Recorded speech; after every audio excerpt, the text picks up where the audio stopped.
Hi there and welcome back to the hole, dear friends and adventurers. We're here in the room before Persia, before our disaster with that. Saying the wrong things and being not at all armed is probably not a great start to this. More so that we know that, first, this is part of the damned, of course. You will die if you're not good equipped in fights. And knowing that Persia has a plan, we should probably either find out what plan that is before we confront her, or we should not confront her at all before we are equipped. And so we're here to maybe just do that, but it doesn't hurt looking around in the hole, maybe. Then getting back and maybe just negotiate a peace already before we confront her again. And who's that guy? Is that a samurai? This Rawatayan sits ramrod straight. On the table near her are a half-empty liquor bottle and a small porcelain cup. Both smell of anise. She looks like she's trying to blend in, but her unnatural stillness and her bright, spotless attire make her stand out like a reef fish against the rocks. Her eyes find yours. I am here, Seduzo Nui. Do we expect today a local merchant? Seduzo keeps her eyes on you, even as she speaks to the soldier. There's only a brief pause. We do not, Seduzo Nui. The captain shifts uncomfortably. Then state your business quickly. I want to avoid another surprise. She glances around quickly, as if she expects someone to jump out of another corner of the tavern. This seems to be a very dangerous place. Maybe not the right place for us if we have no equipment. What's your business in Nikataka? Nearly done, I hope. I sold a consignment of iron and cultural coral, and will return to Rawatai with vorals, merkberries, and Andra stars. She shifts in her chair, tugging at her conspicuously clean and bright clothes.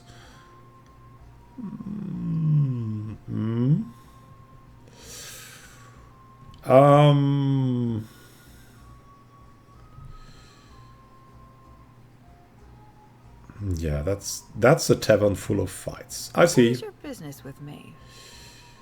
Farewell. We should definitely... I mean, this would lead to a fight, 100%, I think. We should probably get back and negotiate that peace contract.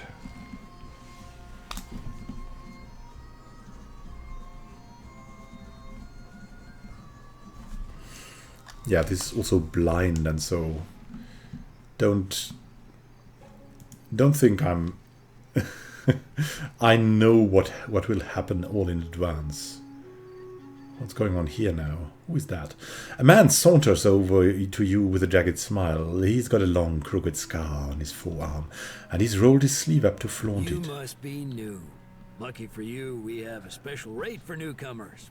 A bag of coppers in exchange for your life. He brandishes a knife. One of his companions grins widely, enough to show you all his missing teeth. But the way they're all gathered around you, leaving their own backs exposed, tells you they haven't been here long either.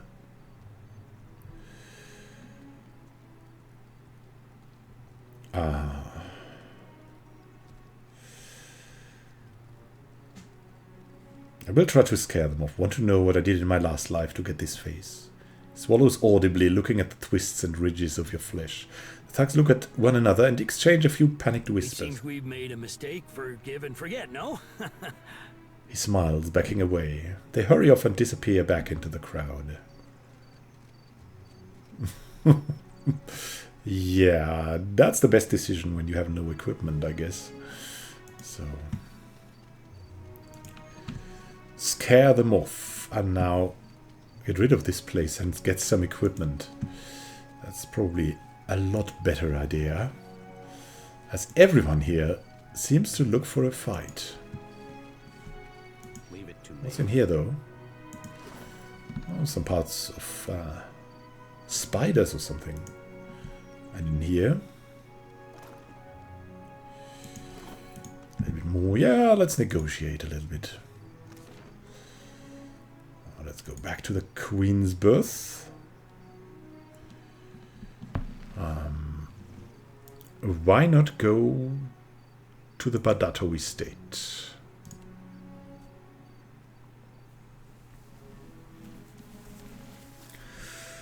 And then convince Alera.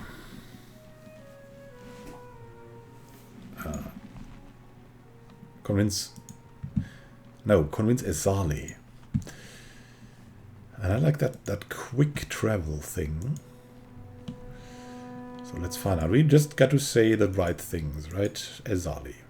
My intelligence speaks of agitated whispers in the Valera household. Ezali sets aside her paperwork and glances your way. I had some questions. Ask, but do not waste my day with trivialities. About this Fellow food. doesn't make my affairs any easier with his wayward ambitions. Ezali motions for you to continue. Let's head over to the Valera estate now. Very well. If nothing else, this promises to be entertaining. And I hope that, because that's what I'm doing this for too. Yeah, let's make peace and all. Give me my money.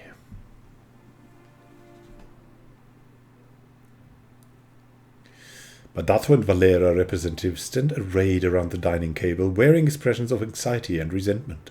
The temperature of the room suggests no more amity than when the discussion began.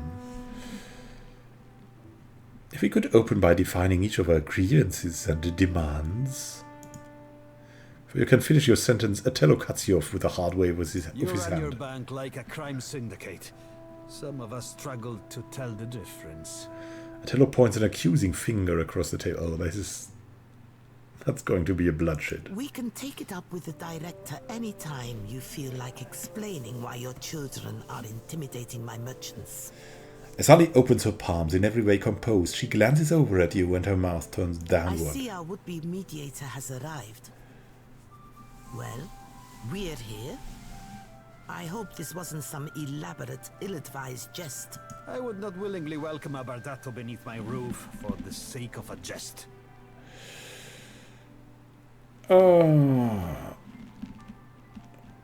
Please, let's not try to sabotage this from the outset. As long as the Valera remembers his place, we shouldn't have any problems. Yeah, that's what I'm talking about, Izali. Talk like this. My place is in the dueling ring. Care to let the gods decide, Lady Bardato? Martino licks his lips and fingers the pommel of his rapier. Quiet, Martino. Watcher, now would be the time to lay out your reasoning. With an open palm, he gestures for you to continue.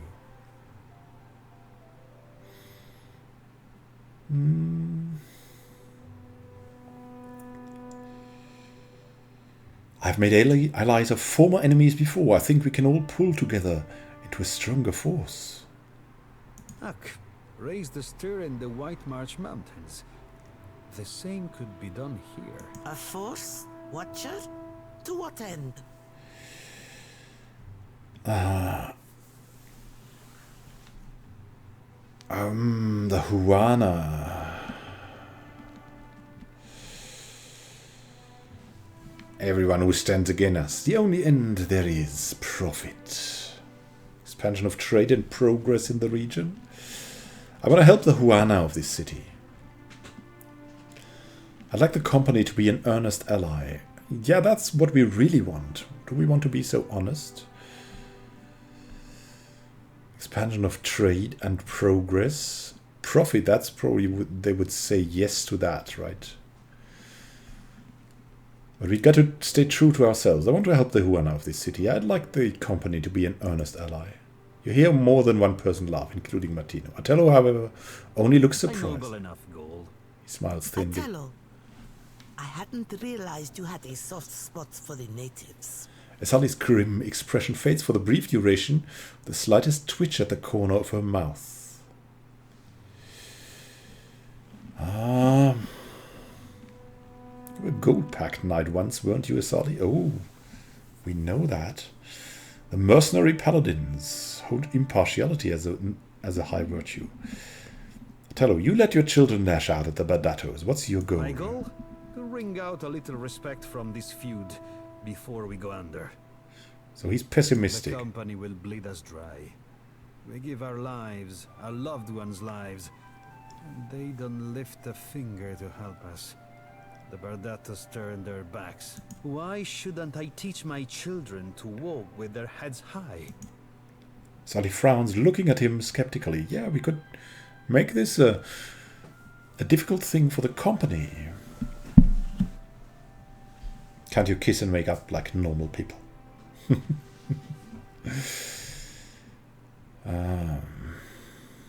That's the point. You're distracting yourselves from what's important.